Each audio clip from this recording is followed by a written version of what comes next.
Bonjour et bienvenue sur formatcourt.com. Dans cette présentation, nous allons vous présenter la classification de Mendeleïev. Tout d'abord, un rappel historique sur Dmitri Mendeleïev, qui est un chimiste russe né en 1834 en Sibérie. Il a commencé à travailler sur la classification périodique ou la classification au départ des éléments par origine des masses atomiques croissantes. Et on sait qu'aujourd'hui, la classification moderne elle suit ou se fait par numéro atomique Z croissant. Donc, de quoi s'agit-il au juste? Alors, il s'agit d'une classification des éléments sous forme d'un tableau d'éléments. Donc, où le tableau présenté au départ par Mendeleïev, qui reste valable à nos jours, est composé de 7 lignes. Donc, c'est un tableau de 7 lignes qu'on appelle période et de 18 colonnes. Donc, on retrouve dans la première ligne tous les atomes de couche K. Donc rappelez-vous, dans les vidéos précédentes, nous avons parlé de la répartition des électrons dans un atome sous forme de couche. Et on a introduit les différentes couches, la couche K qui peut contenir 2 électrons, la couche L 8 électrons, la couche M, le nombre maximum d'électrons de la couche M c'est 18 et ainsi de suite.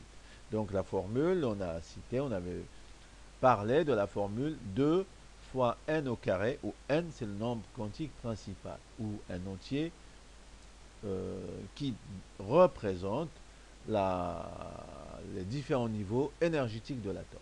Donc justement pour cette première période, on a uniquement les atomes de la couche K et on retrouve l'hydrogène et l'hélium. Donc on voit que l'hydrogène il a un seul électron, donc il occupe le début du tableau. Et la dernière colonne de cette première période, c'est l'hélium qui occupe 2 électrons. À partir de l'hélium, on passe à la deuxième période du tableau qui est la couche L. Donc c'est le départ de cette ligne, c'est le lithium qui possède 3 électrons. Donc il y a 2 électrons qui remplissent complètement la couche K. Et l'électron qui reste, il va aller sur la couche L. Donc d'où la deuxième période, elle commence par la couche L. Donc on retrouve dans cette deuxième période le lithium et le néon en fin de période qui possèdent 10 électrons. La troisième période de ce tableau, elle démarre à la couche M.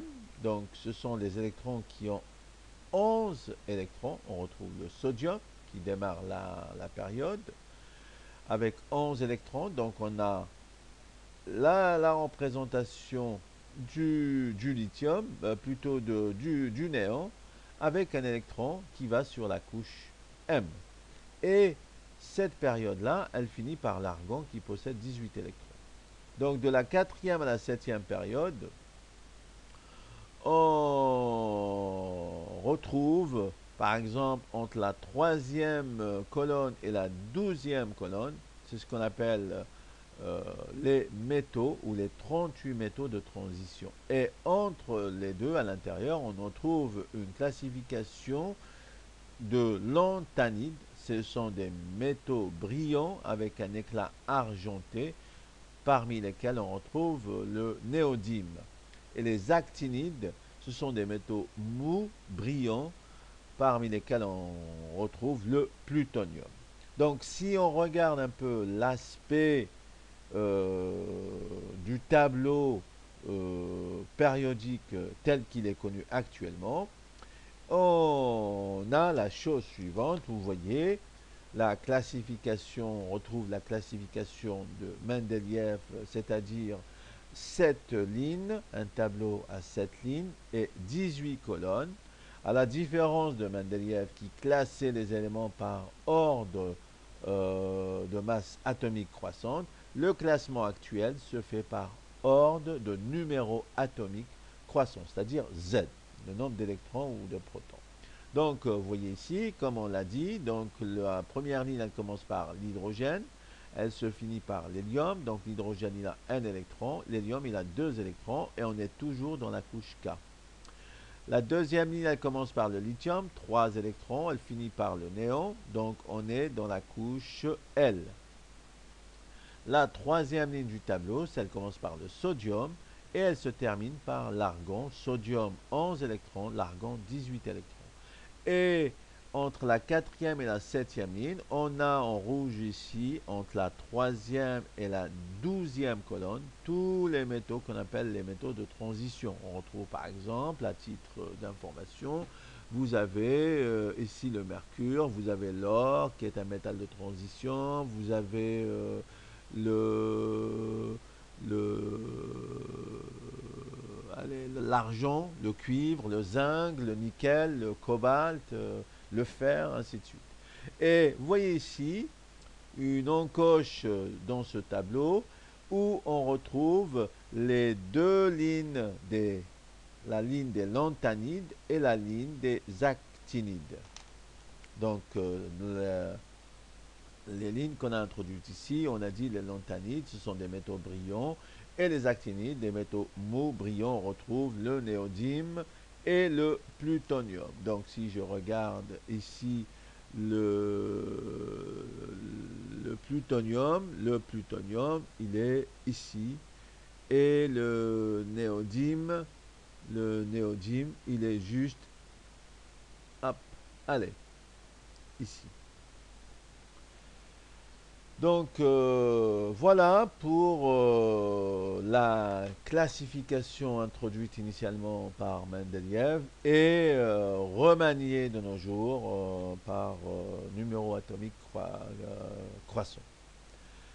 Donc si nous regardons un peu les éléments de numéro atomique Z inférieur à 18 et nous essayons de les classer ou de les noter avec la notation KLM, ici ou KILJMK ou IJK, ce sont le nombre d'électrons sur chaque couche KLM correspondante. Donc si je prends ici l'exemple de la première colonne ou à la première période, donc je trouve la première couche, c'est la couche K, et elle contient combien d'électrons? Un seul électron. Donc l'hydrogène avec son électron célibataire, donc il va donner la notation K1.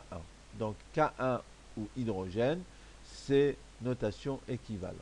Donc pareil pour l'hélium qui possède deux électrons, il est ici à la dernière colonne du tableau périodique, et il est représenté par la couche K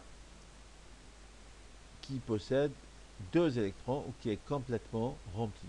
Donc en passant à la couche 2, donc on retrouve le lithium avec trois électrons, deux électrons sur la couche K et un électron sur la couche L, qui suit par le béridium de nombre d'électrons Z égale 4, donc K2, L2, 2 sur la couche K et 2 sur la couche L, et en particulier la couche L ici, je rappelle qu'elle est composée de deux sous-couches, la 2S et la 2P. Donc les deux électrons évidemment ici, ils vont sur la 2S. Le bord, c'est 5 électrons, c'est la notation K2L3, 3 électrons dans la couche L, 2 dans K. Le carbone, 6 électrons au total, donc 2 sur la couche K, 4 électrons célibataires sur la couche L. L'azote, 5 électrons, donc 2 sur la couche K, 5 sur la couche L. L'oxygène, 8, 2 sur la couche K, 6 sur la L. Et le fluor, 9 électrons, donc on a 2 sur K et 7 sur L.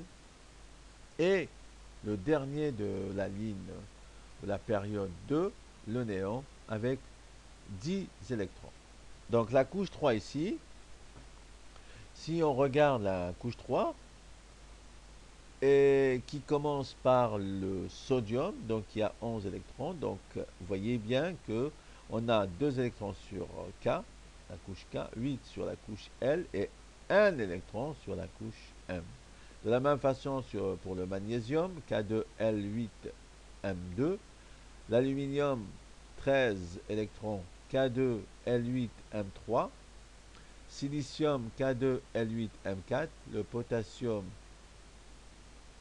non, le phosphore, pardon, K2L8M5 et le soufre K2L8M6, 16 électrons, le chlore 17 électrons, K2L8M7 et qui finit par l'argon 18 électrons, K2L8 et M8.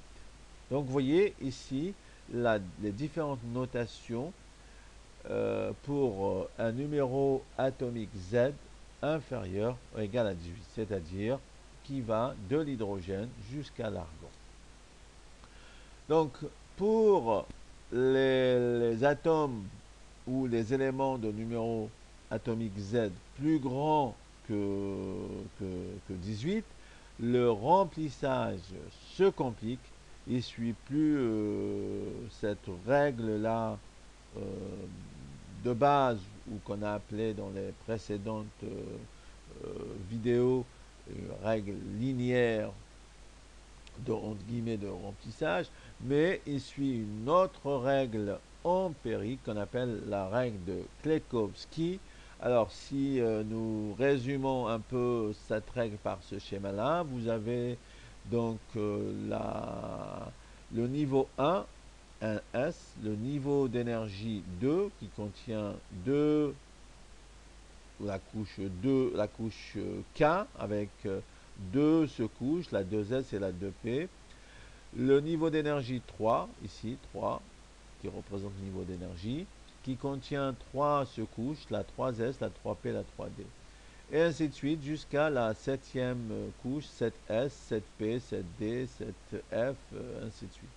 Donc, vous voyez ici, le remplissage jusqu'à la couche 3S, vous voyez ici, la sous-couche S, elle contient 2 électrons. Après, on passe à la sous-couche 2S. Après, on passe à la sous-couche 2P. On passe à la sous-couche 3S. On va à la sous-couche 3P, 4S. Après, on va à la 3D. Vous voyez? Donc, une fois qu'on a 3P, on va à la 4S. On ne remplit pas la 3D. Donc, c'est pour ça que à partir de Z égale 18, donc vous voyez ici, donc si je regarde l'argon ici, l'argon il se termine à la 3P8. Et si je regarde Z égale 19, on a dit ça correspond au potassium. Alors, au lieu d'aller l'électron, le 19e électron, au lieu d'aller sur la 3D, non, il va aller sur la 4S. Donc cette règle empirique, elle permet de remplir tous les éléments à quelques éléments près en suivant cette loi empirique, NS, 2S, 2P, 3S, ainsi de suite. Qu'on appelle la règle empirique de Klekowski.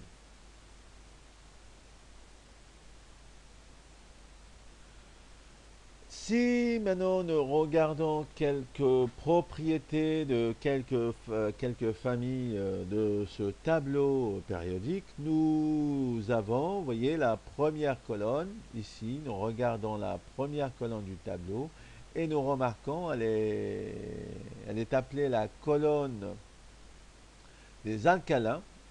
Donc, qu'est-ce qu'elle a de particulier cette colonne-là? Eh bien, si vous regardez cette colonne-là des alcalins, qui est formée par l'hydrogène, le lithium, le sodium, le potassium, et ainsi de suite. Donc, la dernière couche de ces atomes ne possède qu'un seul électron. Donc, la dernière couche ne possède qu'un seul électron. Et c'est cette dernière couche que nous allons retrouver dans les réactions chimiques. C'est elle qui permet, nous avons vu dans le modèle de Lewis, cette dernière couche permet de faire les assemblages d'atomes pour former des molécules. Donc on retrouve dans ces atomes alcalins l'hydrogène, le lithium, le sodium, le potassium, ainsi de suite. Et si nous regardons l'avant-dernière couche ici, qui est composée du fluor, du chlore, du brome, de l'iode, la state, vous voyez, cette dernière couche, elle possède 9 électrons. C'est ce qu'on appelle les halogènes, la colonne des halogènes, qui possède la dernière couche de ces atomes-là, possède 7 électrons. Et nous allons voir par la suite, ils ont plus tendance à réagir avec des atomes qui possèdent un électron pour combler un peu leur dernière couche avec les 8 électrons. Et on retrouve le fluor, le chlore et ainsi de suite.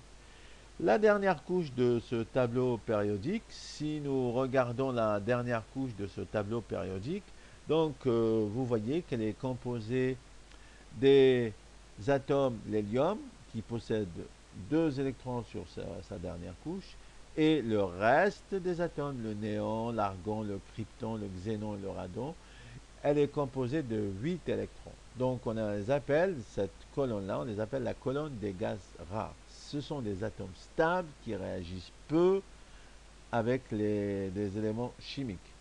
Donc, vous voyez, donc, en résumé, nous avons en gros les 3 colonnes à connaître, les alcalins. Le premier alcalin, c'est l'hydrogène. Les halogènes, là, c'est l'avant-dernière colonne du tableau. Et les gaz nobles ou les gaz rares, la dernière colonne du tableau. Donc, voilà, nous arrivons à la fin de ce cours. J'espère que ce cours a été bénéfique pour vous. Je vous remercie pour votre attention et je vous dis à très bientôt sur notre prochaine vidéo.